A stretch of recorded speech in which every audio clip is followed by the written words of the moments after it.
So the next topic that I wanted to talk through next, and now that we've kind of got pretty solid foundation of the different telephony voice options available within Teams, and all the important considerations that you need to further consider and factor.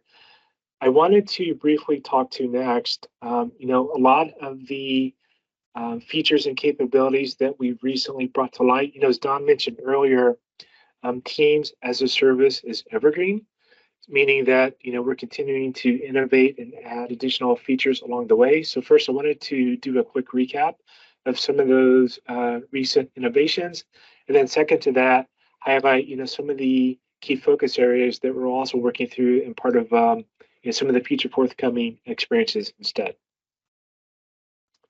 So with that in mind, I'm going to really kind of summarize this high level in three key areas. First, I'll kind of talk through some of those recent updates as it applies to core Teams calling.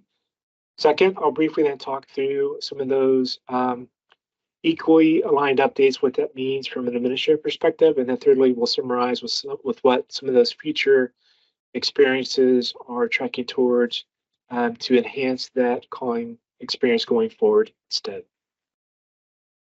So to kind of summarize at a high level, some of those recent calling experiences updates, one of the first features to note that we recently made available is now for scenarios where maybe you've got a mobile workforce, where maybe the mobile device is more kind of the endpoint that they have on their person and that they use at all times in consideration for voice.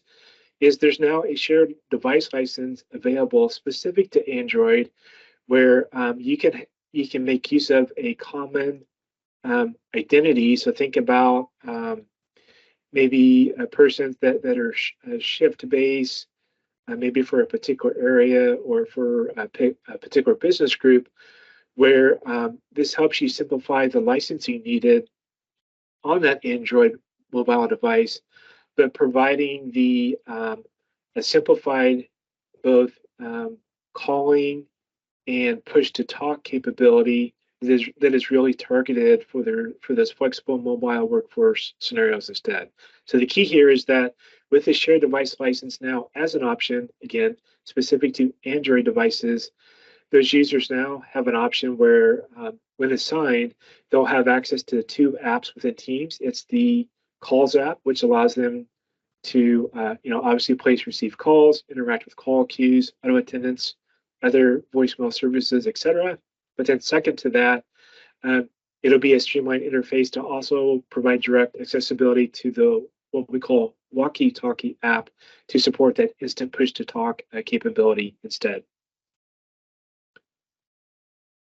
Secondly, along that front is also some of the enhancements we've also enabled from a holistic native Teams phone interaction experience as well. So the key here you'll note is across those native phone devices is a lot of one, simplification, but also improvement in terms of overall performance. The key here is in terms of navigating different aspects of the phone itself, whether I'm selecting the calls pane or navigating to the calendar or even directly accessing voicemail instead, you'll notice that all those actions are now seamless. And then that further accrues to how you join meetings and how you place phone calls, external or internal as well. The key there is that now when placing a call, that connectivity is near instant. Also, along those lines is some of the enhancements we've also recently brought about in terms of shared line appearance. Really, the core scenario here is simplifying that experience where we have, boss admin delegation. So what you notice here is a lot more simplification, where as a delegate, I can see at a glance all the people that I support, vice versa.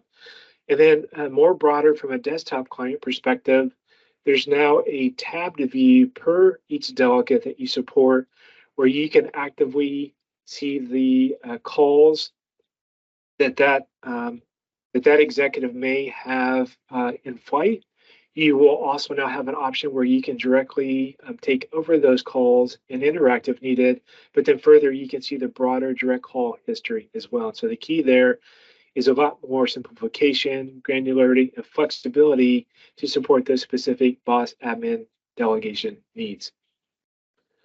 Also important to note, recently made available is the direct integration with Copilot in this case. And so the key here is that beyond just the core voice capabilities within Teams, as part of that native AI integration, I've got key actions and um, um, interactions that I can interact with for the duration of that call to get a summary of the call at that state.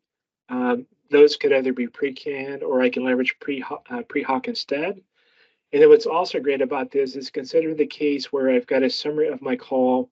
Maybe I needed to transfer that call to someone else. In advance, I can leverage the chat capability. I can consult first to give that person a heads up that I am transferring the call and what the details of that call represent. And then because I have that native integration within Copilot, I can carry across, maybe outstanding questions, other follow-up actions, items that are needed before I finish transferring that call so that that person received the call has a pretty solid foundation on how best to support or answer that call instead. So that's another recent enablement we've also brought about within the last few months or so. Equally important on the voice front is some of the enhancements we've made in terms of emergency location detection and dynamic 911. As we mentioned earlier, the client will always auto detect your location, whether you're working from a corporate office or remote. But to further simplify that experience more in the remote scenario, you've now got a new option where you can choose to add your location if it wasn't auto detected, where you can just provide a minimum set of address details, choose search. The client will then result back with your location, and then in this case, if you choose confirm, this is a great interim option where if you were to place an emergency call, because the service found that address for you based on your search criteria, then you would get directly routed to the PSAP in that case. A few additional points to also know as we think about Teams phones is there's also now an option available supporting a lot of those key ring down scenarios instead. So what's great about this is either through the Teams Admin Center or directly on the phone itself, you can establish a predefined contact or PSTN number. So think about maybe elevator phones or outside of a shipping dock, etc. Just by picking up the handset, then that will force that device to directly place the call to the contact or number designated. Equally important to note is as a new option across the voice telephony options we reviewed earlier. So again, thinking about calling plans, operator connect, or direct routing, there's now a new option where if you've got, based on persona, maybe persons that don't make a lot of phone calls inbound or outbound, you can actually reserve a small number of DIDs in advance where you can configure those DIDs more from a shared resource point of view, such that if they place a call outbound, that's the caller ID that's shown. And then if someone needs to call inbound instead, that same number will be used, but what will happen is the external phone PSTN user will route to an auto attendant first, where they'll then either speak the person's name or they'll manually enter the extension to reach that person instead. So it's another great option where we think about these scenarios where maybe a large usage for voice isn't expected, where we can consolidate instead of giving everyone their own DID, we can leverage a core set of simplified DIDs instead. And then last but not least is a lot of the certification that we're continuing to expand as we think about SIP Gateway. So the key there is most recently we've expanded the number of ATA devices that are certified, specific to audio codes, Cisco and Poly. And what's great about this is more than just a native Teams device, you're now able to leverage those existing ATA devices where you can terminate those direct analog requirements. It does have to be an analog voice device in this case, but we can still provide that same direct, voice calling and indoor internally routing capability between that device or a Teams user instead. So it's another option that's recently been made available. To kind of summarize high level from a phone administration experience front, we've recently introduced some new extended capabilities. We think about that survivable branch scenario we kind of discussed earlier. The key here is you now have in the event of outage where you can, through internal calling, call persons directly that are local to a site. So that's one thing that was recently introduced. And then secondly, we've also enabled support for the new Teams client as well. So separate from the considerations of voice, you may or may not heard as part of our blogs, documentation, and even message center posts within your tenant instead. But by in March calendar year 24, all clients will need to be new Teams in terms of migration going forward instead. So the great thing is now, for those critical survivability scenarios, we also now have that direct support that can be leveraged. Also, equally important to note is, because this has been a common ask, as we think about those scenarios where we would like to delegate administration for auto attendance and call queues. As an example, think about greeting management instead, where previously it had dependency of having to be a Teams administrator to manage those configurations. Now going forward, you're able to identify and delegate what we term authorized users, where natively through the Teams client, this could be through the current classic Teams client or new Teams client going forward instead, where those persons you designate, maybe it's a lead for a particular site, can directly manage those greetings either for that auto attendant or that call queue supporting that site in that light. As an extension for this going forward, and again, from a more broader roadmap perspective, though the initial foray into this is really focused on greeting management, we're also looking to extend this, again, from a delegated authorized perspective, as we bring to light other either auto attendant or call queue management aspects as well. So think about being able to configure business hours, after hours, holiday settings, call transfer, routing logic, etc. And then last but not least, on the administrator front, we've also recently extended some of the telemetry reporting capabilities as it relates to call quality dashboard, and then specifically to Power BI instead. So the key here is you now have extensibility where you can view telemetry data on Teams events. Further, that accrues to more than just the event itself. What that means from both a presenter and an attendee point of view. We've also included enhancements in terms of holistically what this means for VDI.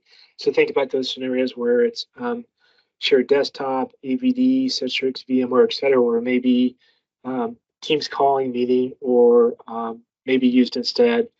You now have more extensibility that you can further leverage from.